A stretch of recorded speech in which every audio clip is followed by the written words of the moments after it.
विद्यार्थी मित्रांनो, सह्याद्री ट्युटोरियल्स मध्ये तुमचं स्वागत आहे. फिजिक्सच्या न्यूमेरिकलची कुणाला भीती वाटत नाही? सगळ्यांना भीती वाटते. मी तुम्हाला सांगतो 23 वर्षापूर्वी मी क्लासेस सुरू केले. 10वी पर्यंत मी सुखी समाधानी होतो. मला 11वी-12वीचे क्लासेस सुरूच करायचे नव्हते. का? भीती. आपली 11वी-12वीत वाट लागली होती ते मी विसरलो नव्हतो म्हणूया आपण आणि मी त्या तयारीत नव्हतो. पण माझ्या पहिल्या बॅचच्या फोर्समुळं, आग्रहामुळं मला घ्यावं लागलं आणि त्याच्यामुळे माझं लाईफ चेंज झालं. मी खूप कष्ट घेतले सुरुवातीला, पण फिजिक्सचं न्यूमेरिकल समोर आलं, की पहिल्यांदा मला वाटायचं हे मला जमणारच नाही. नाही, फार अवघड आहे आणि त्यातल्या त्यात एम-सी-क्यू दिसल्या, की भीती वाटायची.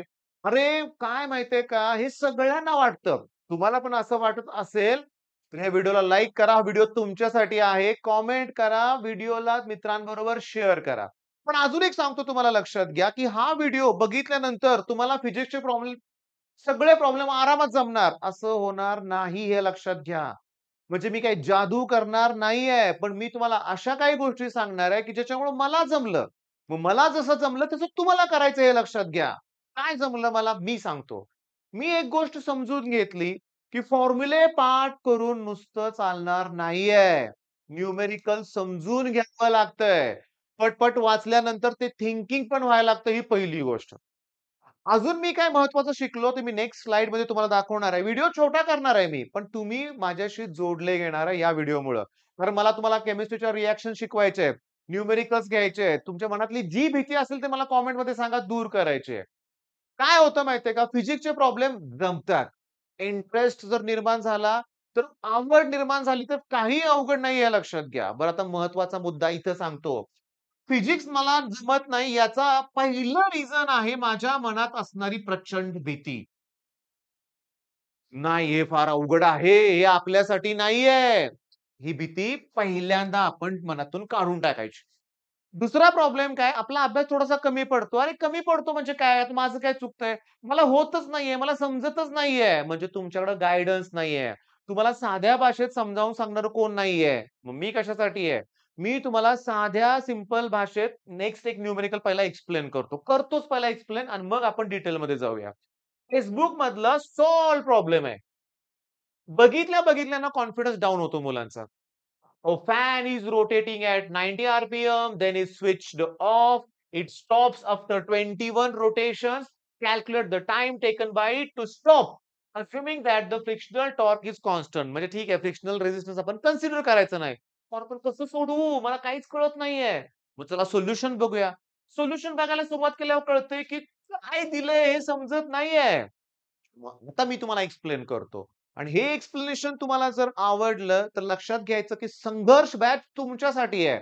कारण त्या बॅचमध्ये मी टेक्स्टबुक मधलं एकूण एक न्यूमेरिकल विथ लॉग कॅल्क्युलेशन आम्ही घेऊन देतोय, सॉल्व्ह करतोय फिजिक्स मधलं. सोपं वाटतंय सगळं मुलांना. कॉन्फिडन्स वाढतोय, तुमचा पण वाढवायचा आहे. पहिली गोष्ट लक्षात घ्या, की हे जे आहे ना 90 आर-पी-एम च्यावर फोकस करूया आपण. आर-पी-एमचा अर्थ काय? Revolutions per minute. मग हे एस-आय युनिट नाहीये. बरं हे आहे काय मग? फ्रिक्वेन्सी आहे. फ्रिक्वेन्सीचं युनिट काय असतं? हर्ट्झ. पण हर्ट्झ म्हणजे काय? रिव्होल्यूशन पर सेकंड. म्हणजे मला याला 60 ने डिव्हाईड केलं पाहिजे मला फ्रिक्वेन्सी मिळेल. म्हणजे मी या 90 ला 60 ने डिव्हाईड करेन. मग मला N1 मिळेल. मी पहिल्याला N1 म्हणणार आहे. थोडं मला इथलं आहे तसं लिहायचंय. हे पहिला समजून घ्या. पहिल्याला N1 म्हणूया पहिल्या फ्रिक्वेन्सीला. म्हणजे मी आता ह्याला 0 ला 0 कॅन्सल करतो. ओके. 9 ला 6 न डिव्हाईड करतो. 6 1 जा 6, 3 उरले 1.5.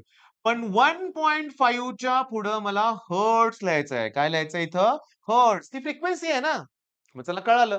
इथून पुढं आर-पी-एम कुठल्याही न्यूमेरिकलमध्ये दिलं तर तुमच्या लक्षात आलं पाहिजे त्याला 60 न डिव्हाईड करायचंय आणि ती फ्रिक्वेन्सी आहे. पटकन मला N2 ची व्हॅल्यू शोधून सांगा. शोधायचं कशाला? मी आहे ना. 0 हर्ट्झ आहे. का?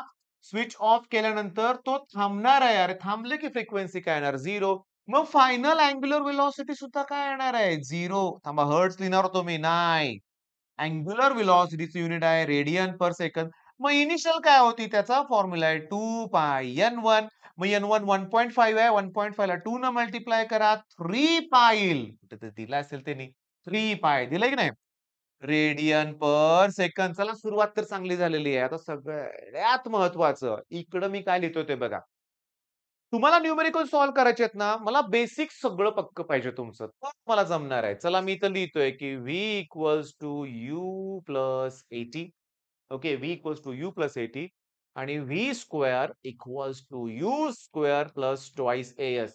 मला माहिती आहे ड्रॉपर्स बॅचमध्ये मला जी मुलं जॉइन आहेत, त्यांना 97, 98, 90 असे पर्सेंटेज असणारी मुलं आहेत आणि त्यांच्यासाठी हे अवघड नाहीये. त्यांना हे येत होतं. आहे कायनेमॅटिक इक्वेशन आहेत 9th स्टँडर्ड मधली. पण आता मी लिहितोय ते वेगळं आहे. बघा नीट लक्षात घ्या, की A equals to v minus u upon t तेच इक्वेशन आहे. प्लस यूचं मायनस यू केलंय. हे पण 9th ला झालंय. Rate of change of velocity म्हणजेच तर ॲक्सेलरेशन 9th मधला फॉर्म्युला आहे. आता याच्यावर मला एच व्हॅल्यू काढायची आहे. मग मी एच व्हॅल्यू काय काढणार बघा. V square minus U square बघा आणि अपॉन ट्वाइस एस. ऐक ना हे 2 फॉर्म्युले आणि हे दोन्ही फॉर्म्युले ॲक्सेलरेशनचे इथं वापरलेत आणि तेच मुलांना कळत नाही, की हे केलंय काय? सांगतो नीट लक्ष द्या. व्हीच्या ऐवजी लिहायचं ओमेगा 2, यूच्या ऐवजी लिहायचं ओमेगा 1, टीसाठी टीच येणार, टीसाठी टीच येणार. दॅट इक्वल्स टू दोन्ही ॲक्सेलरेशनचे फॉर्म्युले आहेत ना. व्ही म्हणजे काय येणार ओमेगा 2 चा स्क्वेअर, यू म्हणजे काय येणार ओमेगा स्क्वेअर आणि एस म्हणजे थीटा. थीटा म्हणजे अँग्युलर डिस्प्लेसमेंट. एक रोटेशन झालं की 360 डिग्री म्हणजे 2 पाय. तुमचे तर 21 रोटेशन झालेत. मग त्याला 2 पाय न मल्टिप्लाय करा. म्हणजे तुम्हाला सांगू का, इथं थीटाची व्हॅल्यू येणार आहे. आता समजून घ्या, हा 2 फॉर्म्युल्यातला आहे. एसची व्हॅल्यू काय करायचं आहे 21 इंटू 2 पाय म्हणजे इथं येणार आहे 42 पाय. आहे का बघा, आहे का? झालं की मग आता सॉल्व्ह करणं काही अवघड नाही. ओमेगा 2 0 आहे. ओमेगा 1 किती आहे रे? 3 पाय ना? म्हणजे इथं -3 पाय येणार अपॉन टी. हे मायनस साइन बाहेर आहे. याची व्हॅल्यू 0. ओमेगा 1 चा स्क्वेअर करा. 9 पायचा स्क्वेअर येणार. Divided by 84 pi. या पायला हे कॅन्सल, याला हे कॅन्सल, क्रॉस मल्टिप्लिकेशन करून सॉल्व्ह करा. म्हणजे काय येणार सांगा बघू? 3 into 84 upon 9 that equals to 10. अरे बाळांनो 3 3 जा मग 3 2 जा 6 आणि 28? 28 सेकंद आन्सर आलं. आता कळालं का? मला हे बेसिक येतंय ना, पण इथं तेच वापरले हे आपल्याला कळत नाही. आता मी तुम्हाला सांगतो, आता लक्ष द्या. मी काही जास्त प्रॉब्लेम सॉल्व्ह करून घेणार नाही. हे पुस्तक आहे तुम्हाला माहिती आहे. इतकं छान पुस्तक आहे. सांगतो कुठल्याच टॉपिकमध्ये चांगले न्यूमेरिकल व्यवस्थित सॉल्व्ह करून दिले नाहीयेत. चला ठीक आहे. व्यवस्थित दिलंय. व्यवस्थित दिलंय. पण आता इथं ना फार गोंधळ होतोय रे तुमचा. समजत नाहीये. हे प्रॉब्लेम आपण संघर्ष बॅचमध्ये परफेक्ट घेतोय. बरं मुद्दा संघर्ष बॅचचं प्रमोशन तुम्हाला आवडणार नाही मला माहिती आहे. काही लोकं खूपच सेन्सिटिव्ह आहेत. झालं का प्रमोशन सुरू? अरे मी प्रमोशन नाही सांगितल्याशिवाय कळणार कसं तुम्हाला? आपण जे प्रोव्हाईड करतोय त्याची फी नॉमिनल ₹3000 फक्त. तेही संघर्ष घेतला तर क्रॅश कोर्स 1200 ला मिळतोय. पहिला क्रॅश कोर्स घेतला तर संघर्ष पुन्हा डिस्काउंट देतोय मी तुम्हाला आणि इथं कुठं 15 ऑगस्टची ऑफर नाहीये की रक्षाबंधनची ऑफर नाहीये. कायमस्वरूपी डिस्काउंट देतोय. एक कोर्स घेतला की दुसऱ्या कोर्सला. बरं आता सगळ्यात महत्त्वाचं राहू दे चला मेन आपण डिस्कशन करूया ह्या गोष्टींवर. आता घाबरायचं नाही. मी आहे व्यवस्थित तुम्हाला सांगितलंय की बेसिक जमलं पाहिजे. तर आणखीन एक फॉर्म्युला माझा पार्ट आहे हो. हा फॉर्म्युला कशाचा आहे सेकंदात सांगा. सांगा पिरियोडिक टाईम आहे. कुणाचा आहे तो? Simple pendulum. 2 pi under root L upon g. Simple पेंडुलमचा फॉर्म्युला आहे. पण सांगू का आता नीट ऐका. हे जी म्हणजे काय माहिती का? एक्सेलरेशन ड्यू टू ग्रॅव्हिटी आणि जर एक्सेलरेशन ड्यू टू ग्रॅव्हिटी या फॉर्म्युल्यामध्ये आलं, की संपलं अख्खा ग्रॅव्हिटेशन टॉपिक आला पाहिजे. मग variation of g due to depth, due to latitude, due to altitude जमलं पाहिजे. प्लॅनेट चेंज होईल. प्लॅनेटचे मास रेडियस बदलेल. मग जीची व्हॅल्यू बदलणार. मग पिरियड टाईम बदलणार. सगळं बेसिक आलं पाहिजे. आणखीन गंमत सांगू का? सिंपल पेंडुलम लक्ष द्या.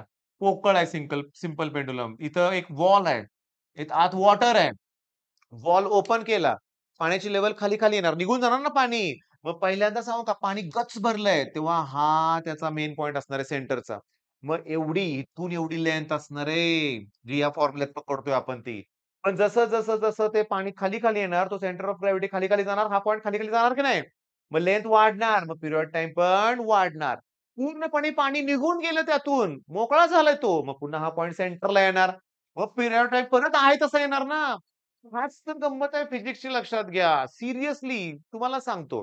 तुम्ही पहिली गोष्ट भीती डोक्यातून काढून टाकलेली आहे. तुम्ही पहिला मला फॉर्म्युले पाठ करून द्या. ते लागणारच आपल्याला. पण फॉर्म्युल्यात वापरायच्या त्या व्हॅल्यू आहेत त्याचं युनिट कन्व्हर्जन. जावा ना क्रॅश कोर्सवर युनिट कन्व्हर्जनचा फ्री व्हिडिओ दिसेल किंवा संघर्ष बॅचमध्ये शोधा. आपलं सह्याद्री ट्युटोरियल्स हे ॲप डाउनलोड करा. डाउनलोड करा, मी तुम्हाला कॉल करेन. अरे तुम्ही नुसतं ना समजून घ्या. डाउनलोड केलं की मला ॲपकडून स्ट्रिक्टली मेसेज येतो, कॉल धिस पर्सन म्हणून. एवढं शक्य होत नाहीये.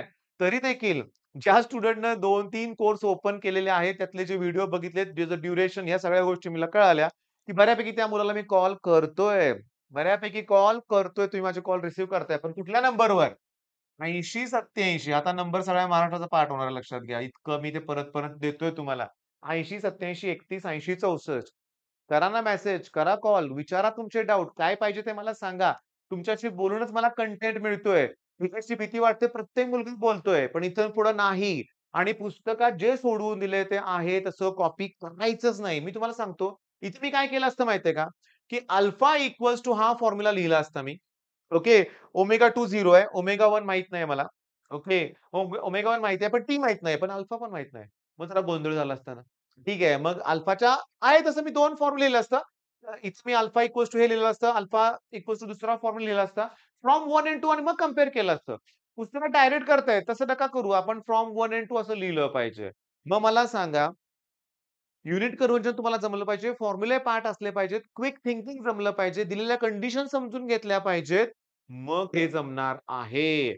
बरं हे नाही जमणार. फारच अवघड नाही. होणारच नाही माझ्याकडून. मला फिजिक्समुळे तर फार भीती वाटायला लागली. नाही. सी-ई-टीमध्ये 50 प्रश्नापैकी 10 ते 15 एकदम ईझी असतात. स्ट्रेट फॉरवर्ड फॉर्म्युले सुद्धा विचारतात. हे तर कशाला सोडायचे आपण? बोर्डची तयारी केली तर फॉर्म्युले क्लिअर होतील.